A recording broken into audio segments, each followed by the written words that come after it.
کی به تو گفت بدوی؟ حالا بردم چکار کنم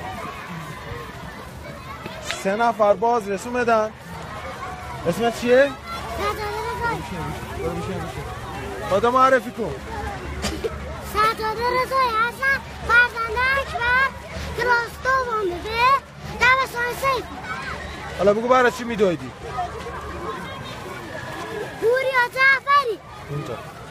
پوریا جعفری و شهریار فدایی خواستم منو با خطش بزن.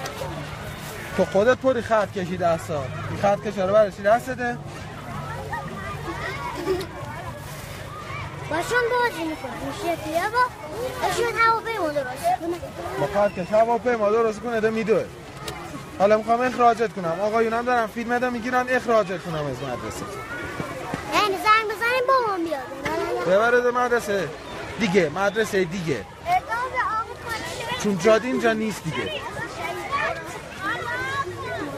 برید آقا برو آقا. بفهم ببینم برای چی میدوه. برو آقا ببینم ایشون برای چی میدوه. بگو برای چی میدوه اما. نیشه ده ببر. دوتایی که اونجا بودن یکیشون پوریا جعفری بود درسته؟ نمیدونم من که نبودم اونجا. یکیشون بطری آب بود دستش خواستم آب بپاشه. بعد اون یکیشون هم خطش دستش بود داشت منو دنبالم میکرد. بعدش من فرار کردم. حالا چون فرار کردی میخوایم اخراجت کنیم؟ نه. پس چیکارت کنیم؟ خودت یه راهی بذار جلو پا ما. میگه میشه این دفعه رو ببخشیدش دیگه نمیدونم. خودت بگو به آقای بازرس بگو. ببخشید نه. بگو آقای بازرس این دفعه. دیگه نمیدونم. نه دیگه. من قولی مردونه. نمیخوادم.